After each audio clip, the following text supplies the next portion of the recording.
Whether flats will be built on Fanland golf course remains unclear. Police force relaxes criteria for recruitment. U.S. ambassador to China wants Beijing to persuade Russia to stop bombing Ukraine.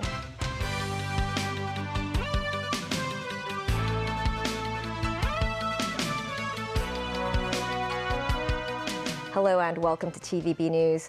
Members of the newly appointed Advisory Council on the Environment met this afternoon to discuss the future of part of the Fanland golf course, where the government intends to build homes. But there was no conclusion. Today's discussions mainly focused on the additional report submitted by the government more than a week ago. Sharon Tang reports. The lease term for some 23 hectares of land within the Fanland golf course will end in August. Authorities plan to build 12,000 public housing units and other facilities on 9 hectares of land there. But assessment was suspended by the previous Advisory Council on the Environment last year and no consensus was reached. Earlier, the government submitted an additional report to support its plan to develop the golf course. The report also discovered more species of moths and birds there. The report said some 0.39 hectares of woodland has low to medium ecological value, thus suggested it to be removed. The new Advisory Council held its first meeting today. You have 4 new species to Hong Kong. Eric Ho, member of the council, questioned why the number of species mentioned in the reports submitted by the golf course and the government are very different. Simon Chan from the Agriculture, Fisheries and Conservation Department noted the figure will definitely be huge if the entire golf course is included. Some members suggested inspecting the golf course in person, as for new members it's hard to see the bigger picture when all they do is read written reports and look at photos. Yet again, there's no conclusion after 2 hours of discussion today.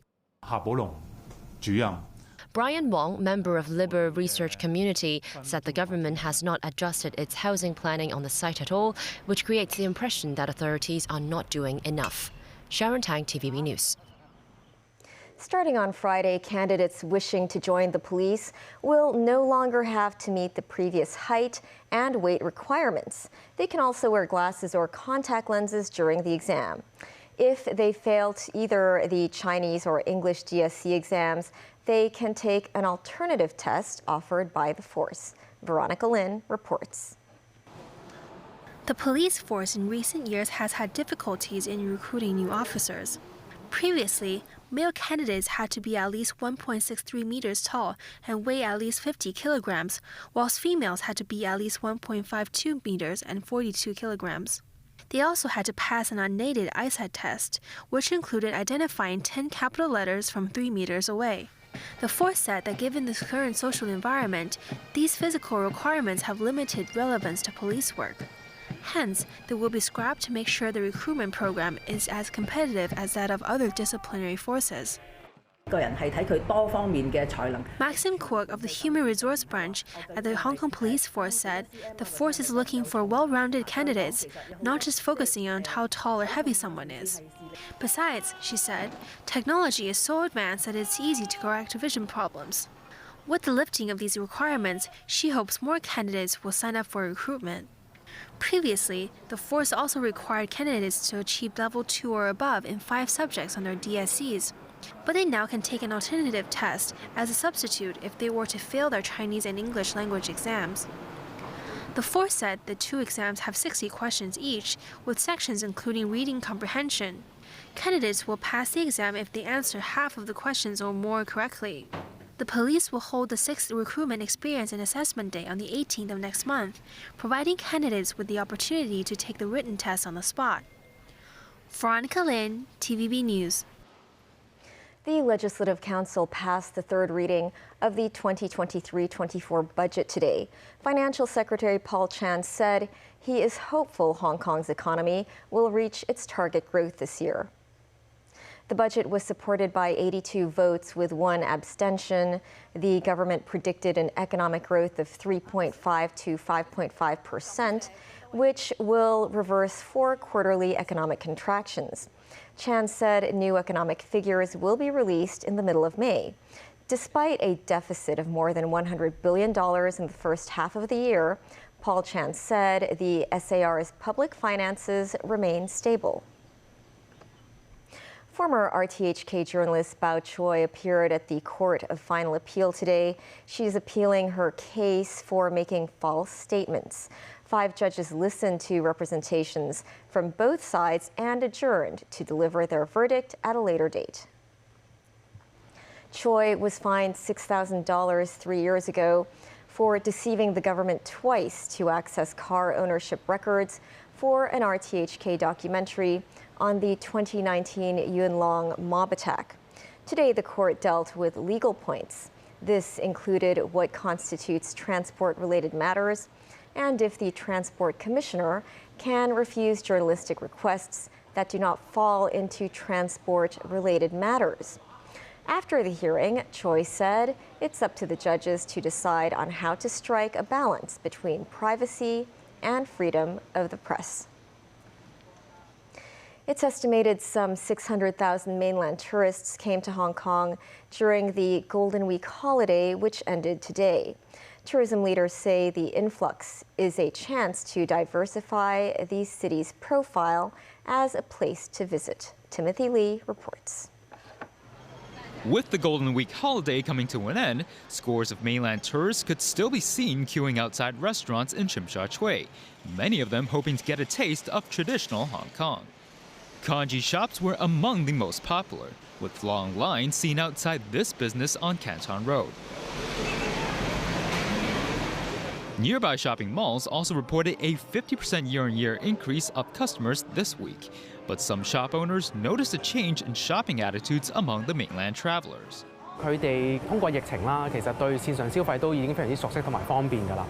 Tsim Sha Tsui shopping mall spokesperson said visitors from the mainland have become accustomed to shopping online during the pandemic, which has led to an increased desire for high quality and exclusive products when shopping in the city.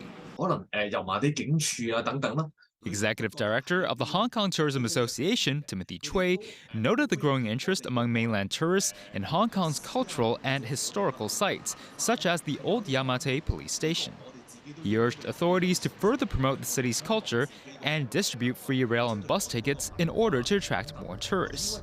Meanwhile, some tourists shared their travel experience and also pointed out specific delicacies of the SAR that they would like to try. The food is delicious. I like here, so I think I will visit here next month. This culture and these people I love. I like Hong Kong because the scenery is very special, and I like this very delicious food because such as seafood, mooncake. I will go to the Causeway Bay to shopping. I very like Hong Kong. It's very much better than what I expected.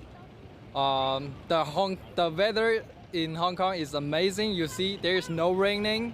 I think the people here are very polite. And because I was born in Canton, Guangdong, so I love to speak with people, with native people in Cantonese. So that's the best part I love in Hong Kong. And although today is the final day of the Golden Week holiday, many mainland tourists are still keen to tour the city. Several tourists said they're eager to try local street food and will go on a shopping spree. Timothy Lee, TVB News. In an interview with a think tank, U.S. Ambassador to Beijing, Nicholas Burns has urged China to use its influence to push Russia to withdraw its forces from Ukraine. Burns also said there's a need for a peaceful resolution between Beijing and Taipei. Tracy Furness has more. What we need to see from China is to push Russia to withdraw its troops, and so that Ukraine can have all of its territory back and can be fully sovereign again in all aspects of that word. And it would be helpful if China pushed Russia to cease bombing of Ukrainian schools and Ukrainian hospitals and Ukrainian apartment buildings. Speaking by video link to the Stimson Center think tank in Washington, D.C., U.S. Ambassador to China Nicholas Burns said the recent phone call between President Xi Jinping and Ukrainian President Volodymyr Zelensky was a good first step. Burns said there's no evidence that China is supplying lethal weapons to Russia. Beijing has long pushed for a peaceful solution to the war between Russia and Ukraine, urging the two sides to negotiate. Burns also commented on the tensions between Beijing and Taipei. Any resolution of the cross-strait differences has to be peaceful, because that's the right thing for us to be saying, because that's the only possible way that this is going to be resolved on a fair basis, this long-time dispute, and because, of course, the Taiwan Strait is a critical international waterway. Burns said Beijing and Washington should improve communication and that the US is ready for dialogue. Beijing has long stressed that the Taiwan issue is China's domestic affair and there should be no interference from other forces. Tracy Furness, TVB News. A delegation of U.S. defense contractors and a former senior leader of the U.S. Marine Corps are visiting Taiwan as they seek deeper cooperation with the island.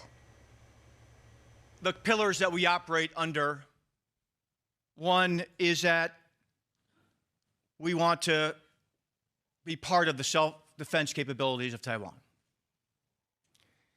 We want to make sure that there's supply chain resilience and that we can preserve and expand Taiwan in the international space. Speaking at a forum in Taipei Wednesday, retired Lieutenant General Stephen Rutter said the visit was within Washington's multiple agreements with China and laws related to Taiwan, such as the Taiwan Relations Act, which requires Washington to ensure Taiwan can defend itself. A group of activists protested outside with banners that read, "American warmongers are a scourge on Taiwan."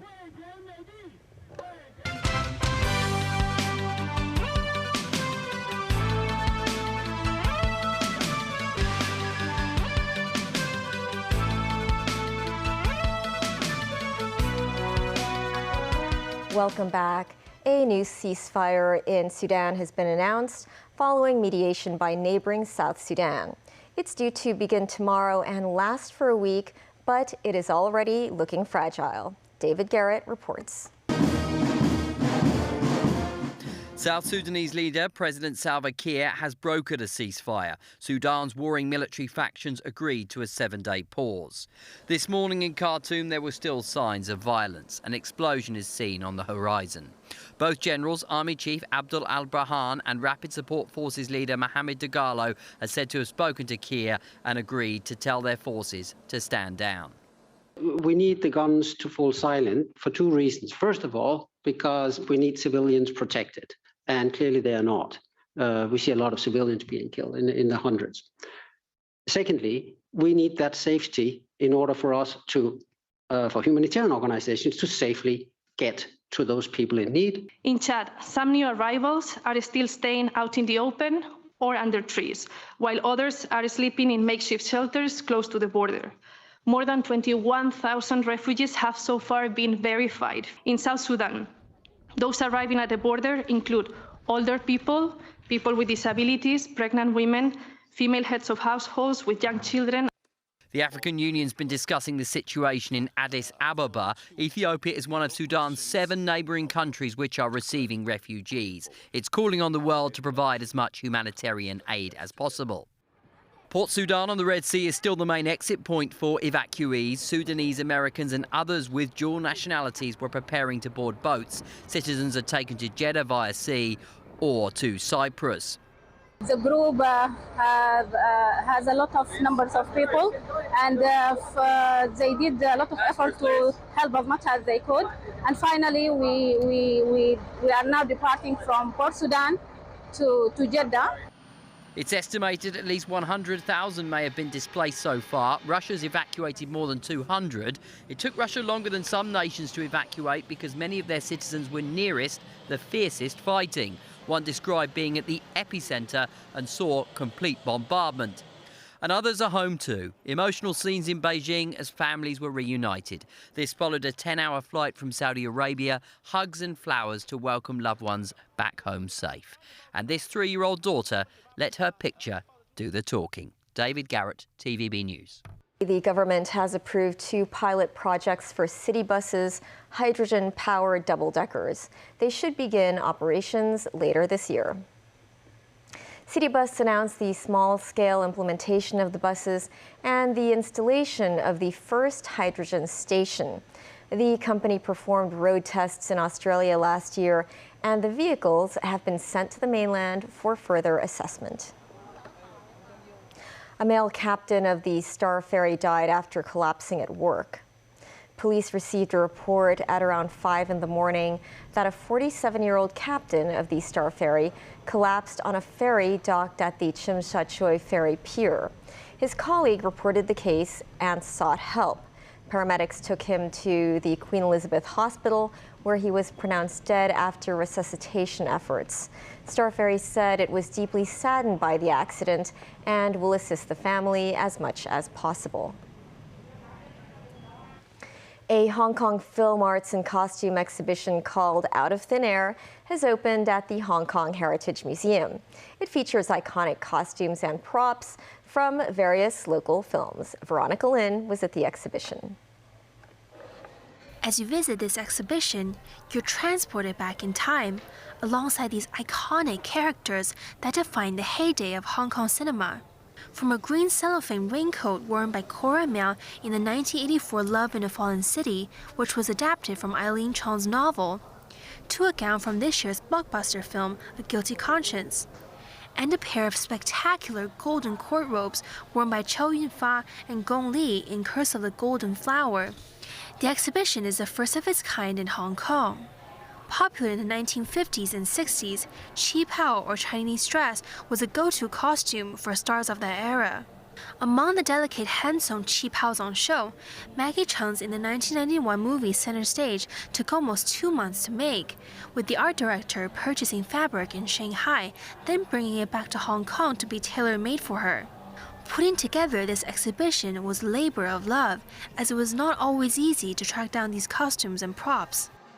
It's an unfortunate fact that in the Hong Kong film industry, there's not enough resource or space to keep all the costumes or props after production. Most of the time, these things are packed and rushed back to the companies or the production companies, and it's all scattered and lost. So when we started trying to find things, it was quite difficult. But luckily, we persisted and did succeed in finding a few very precious pieces of costumes. On display are various cosmetic tools for bringing to life contemporary and period looks. Also showcased are wigs and prosthetics for special effects. Veronica Lin, TVB News. That's the news. Thanks for watching. Bye for now.